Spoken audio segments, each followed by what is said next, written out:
የማቴዎስ ወንጌል ምዕራፍ 8። ከተራራም በወረደ ጊዜ ብዙ ሕዝብ ተከተሉት። እነሆም ለምጻም ቀርቦ ጌታ ሆይ ብትወድስ ልታነጻኝ ትችላለህ እያለ ሰገደለት። እጁንም ዘርግቶ ዳሰሰውና እወዳለሁ ንጻ አለው። ወዲያውም ለምጹ ነጻ። ኢየሱስም ለማንም እንዳትናገር ተጠንቀቅ፣ ነገር ግን ሄደህ ራስህን ለካህን አሳይ፣ ለእነርሱ ምስክር እንዲሆን ሙሴ ያዘዘውን መባ አቅርብ አለው። ወደ ቅፍርናሆምም በገባ ጊዜ የመቶ አለቃ ወደ እርሱ ቀርቦ ጌታ ሆይ ብላቴናዬ ሽባ ሆኖ እጅግ እየተሰቃየ በቤት ተኝቷል ብሎ ለመነው። ኢየሱስም እኔ መጥቼ ፈውሰዋለሁ አለው። የመቶ አለቃውም መልሶ ጌታ ሆይ በቤቴ ጣራ ከታች ልትገባ አይገባኝም፣ ነገር ግን ቃል ብቻ ተናገር ብላቴናዬም ይፈወሳል። እኔ ደግሞ ለሌሎች ተገዢ ነኝና ከኔም በታች ጭፍራ አለኝ። አንዱንም ሂድ ብለው ይሄዳል፣ ሌላውንም ና ብለው ይመጣል፣ ባሪያዬንም ይህንን አድርግ ብለው ያደርጋል አለው። ኢየሱስም ሰምቶ ተደነቀና ለተከተሉት እንዲህ አለ፣ እውነት እላችኋለሁ በእስራኤል እንኳን እንዲህ ያለ ትልቅ እምነት አላገኘሁም። እላችኋለሁም ብዙዎች ከምስራቅና ከምዕራብ ይመጣሉ፣ ከአብርሃምና ከይስሐቅ ከያዕቆብም ጋር በመንግሥተ ሰማያት ይቀመጣሉ። የመንግሥት ልጆች ግን በውጭ ወዳለው ጨለማ ይጣላሉ። በዚያ ልቅሶና ጥርስ ማፋጨት ይሆናል። ኢየሱስም ለመቶ አለቃ ሂድና እንዳመንህ ይሁንልህ አለው። ብላቴናውም በዚያች ሰዓት ተፈወሰ።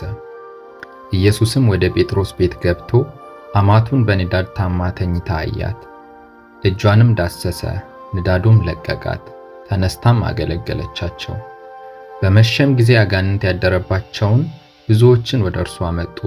በነቢዩ በኢሳይያስ እርሱ ድካማችንን ተቀበለ ደዌያችንንም ተሸከመ የተባለው ይፈጸም ዘንድ መናፍስትን በቃሉ አወጣ፣ የታመሙትንም ሁሉ ፈወሰ። ኢየሱስም ብዙ ሰዎች ሲከቡት አይቶ ወደ ማዶ እንዲሻገሩ አዘዘ።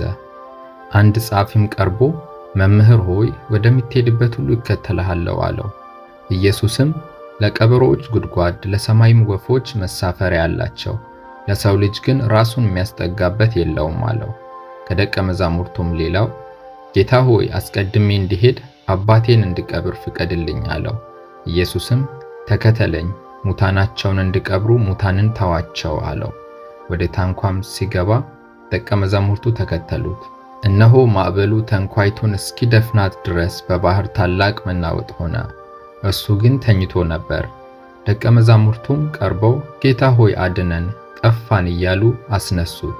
እርሱም እናንተ እምነት የጎደላችሁ ስለምን ትፈራላችሁ አላቸው። ከዚህ በኋላ ተነስቶ ነፋሱንና ባህሩን ገሰጸ፣ ታላቅ ጸጥታም ሆነ። ሰዎቹም ነፋሳትና ባህርስ እንኳ የሚታዘዙለት ይህ እንዴት ያለ ሰው ነው እያሉ ተደነቁ። ወደ ማዶም ወደ ጌርጋሴኖን አገር በመጣ ጊዜ አጋንንት ያደሩባቸው ሁለት ሰዎች ከመቃብር ወጥተው ተገናኙት። እነርሱም ሰው በዚያ መንገድ ማለፍ እስኪሳነው ድረስ እጅግ ክፉዎች ነበሩ። እነሆም ኢየሱስ ሆይ የእግዚአብሔር ልጅ ካንተ ጋር ምን አለን? ጊዜው ሳይደርስ ልትሳቅየን ወደዚህ መጣህን? እያሉ ጮኹ። ከእነርሱም ርቆ የብዙ እሪያ መንጋ ይሰማራ ነበር። አጋንንቱም ታውጣንስ እንደሆነ ወደ እሪያው መንጋ ስደደን ብለው ለመኑት። ሂዱ አላቸው። እነርሱም ወጥተው ወደ እሪያዎቹ ሄዱና ገቡ።